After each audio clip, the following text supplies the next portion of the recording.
Thanks for joining me on episode 1049 of the Inspired Stewardship Podcast. I'm Kyle Sullivan. I challenge you to invest in yourself, invest in others, develop your influence, and impact the world by using your time, talent, and treasures to live out your calling. Having the ability to find and live your championship run is key. And one way to be inspired to do that is to listen to this, the Inspired Stewardship Podcast with my friend, Scott Mater. And that dream of being able to do that is so seductive that oftentimes it keeps you from doing the work. And the truth is, talent is never enough by itself without the hard work, the dedication, the patience, and the perseverance to back it up. Welcome and thank you for joining us on the Inspired Stewardship Podcast. If you truly desire to become the person who God wants you to be, then you must learn to use your time, your talent, and your treasures for your true calling. In the Inspired Stewardship Podcast, you will learn to invest in yourself, invest in others, and develop your influence so that you can impact the world. In today's episode about developing your influence through stewarding your talent, I talk with you about what talent really is. I also share why just being talented is never enough. And I also talk about why there is more to success than talent. You've heard me talk about developing your talent, and one of the best ways to do that is through books. But if you're like most people today, it's hard to find the time to read. And that's why today's podcast is brought to you by Audible. Go to inspiredstewardship.com/audible to sign up, and you can get a 30-day free trial. There's over 180,000 titles to choose from, and you can pick one and listen your way to developing your talents via Audible. That's inspiredstewardship.com/audible to get your free trial and listen to great books the same way you're listening to this podcast. What is talent anyway? It's described in the dictionary as a natural aptitude or skill. The idea behind it is it's those things that you just can do or you're better at naturally than other people. We usually talk about things like athletes as being gifted or talented athletes, or we'll talk about somebody having a musical talent or a mathematical talent. And the truth is, talent is something that is real. We do have natural bends or natural aptitudes or natural things that we are better at than some other people. And just conversely, we have things that we're less talented in than other people. But the interesting thing is, over the years, as I've looked at it, I've discovered that in some ways, talent is never really enough. I have a number of friends who are musicians, or singer-songwriters, or otherwise play music, and they usually have a talent for music, for lyrics, for writing music. This is something that they've been doing and able to do from a very young age, and they've always enjoyed it and had a gift to it.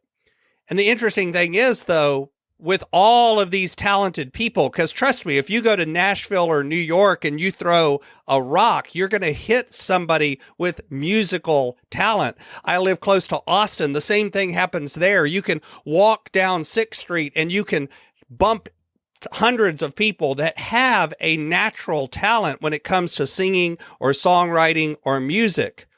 And yet we all know many a starving talented person. We know people that aren't able to take that talent and turn it into something that would be success. It's almost a joke of the talented musician or the talented actor or writer or whatever who's working in a job that has nothing to do with.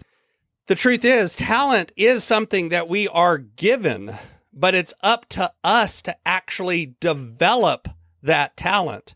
It's up to us to do the work that it takes to take that talent to the next level. You take someone like a Michael Jordan, who people would say is one of the most naturally gifted athletes in many ways, and yet he really talks about, when he talks about how he got where he is, he talks about all of the hard work that he did. This is somebody who went out and practiced the same thing over and over again, despite the fact that he had some natural talent to start with. And in fact, it's that actually got him to be the world-class athlete that he is, not just the talent he was born with. There's work involved in understanding it and developing it. You also have to recognize that in many ways, that talent that you have, if you want to turn it into a business, you actually have to have that mindset of you're running a business. How am I going to turn this into something if I want to? Now, let me also be clear that you can have a talent that you're never going to monetize, that it's just something you do for joy or as a hobby or in some other way, and there's nothing wrong with that. But if you want to turn it into something that actually becomes what you do, you have to take the approach of, what am I going to do to run this like a business? And you've got to learn that skill as well. The ethic of actually getting up and doing the hard work, as opposed to luck and talent, which are definitely involved in success, but those are never enough for success.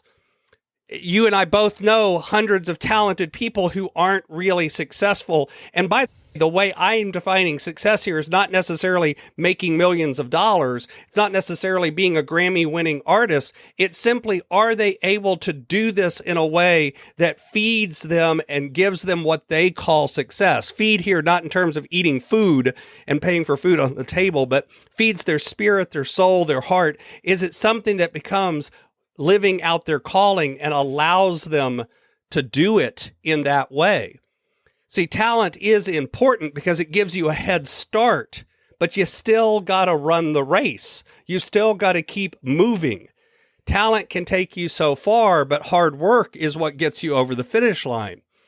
The truth is that at the end of the day, talent can be cultivated. It can be grown if you have passion, if you have motivation, if you have patience and you have practice. And it's through that nurturing of the talent, that hard work of doing that the talent is really able to become realized. How many of what talents you have? How many of you know that if I want to take that talent and turn it into something that gives me the success the way I define success, I've got to actually do the hard work? See, I think sometimes we love to listen to the myth of the naturally talented person that just instantaneously achieves success and is an overnight success, because if that mythology is true, A, it could always happen to us, and B, we can achieve our goals without actually having to do any work. And that dream of being able to do that is so seductive that oftentimes it keeps you from doing the work. And the truth is, talent is never enough by itself without the hard work, the dedication, the patience, and the perseverance to back it up. Thanks for listening. Thanks so much for listening to the Inspired Stewardship Podcast. As a subscriber and listener, we challenge you to not just sit back and passively listen, but act on what you've heard and find a way to live your calling. If you like this episode on the stewardship of talent, you can go over to inspiredstewardship.com/talent and sign up for our 5-week series on the stewardship of talent. Or if you're in the U.S., you can text 44222 talent tips. That's talent tips to 44222 and get those tips. Until next time, invest your time, your talent, and your treasures. Develop your influence and impact the world.